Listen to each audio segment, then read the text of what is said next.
What if some of the world's oldest faiths held secrets that could make your walk with Jesus stronger? I know that sounds controversial, but stay with me. I'm not saying other religions replace Christianity. I'm saying sometimes they remind us of what we've forgotten to live out.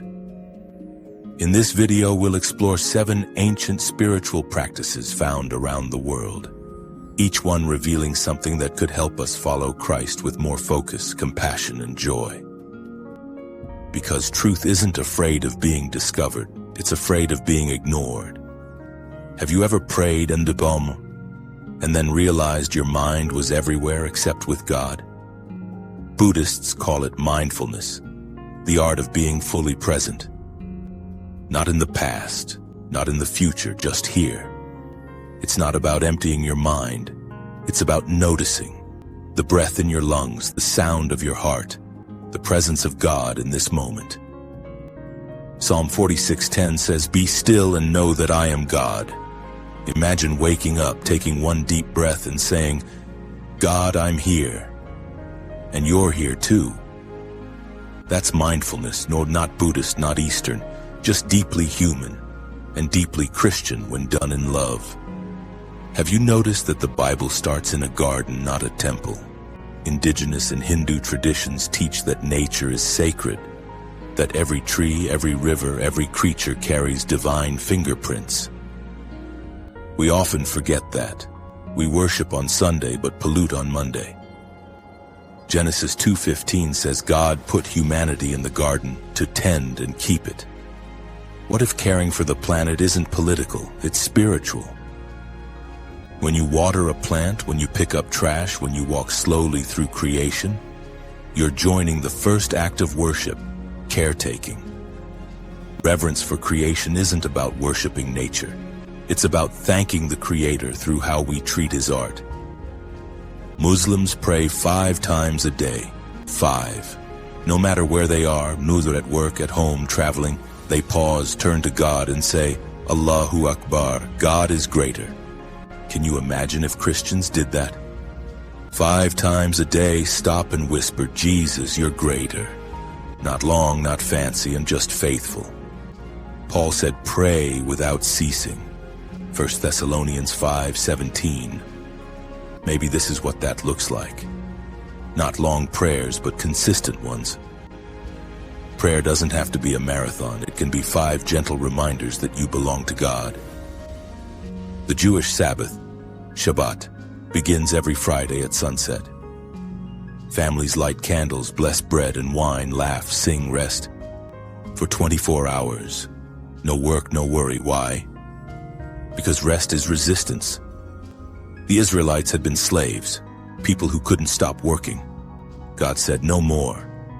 You are free now. Rest Sabbath reminds us that the world runs on God's power, not ours. Maybe the most radical act of faith today is to close the laptop, silence the phone, and say, Lord, I trust you enough to stop. Sabbath isn't laziness, it's worship. Confucianism teaches respect and moral integrity. Taoism teaches flow and balance. Together they remind us, wisdom is gentle. In a world addicted to outrage, Jesus said, blessed are the meek. We think being loud is being strong, but real strength often whispers. The Taoists say, water is soft yet it wears down rock. Meekness isn't weakness and it's power under control. Imagine Christians known not for arguments but for peace. That's what it means to walk in spirit and truth. Jain monks practice ahimsa, radical nonviolence. They even sweep the ground before walking to avoid stepping on insects.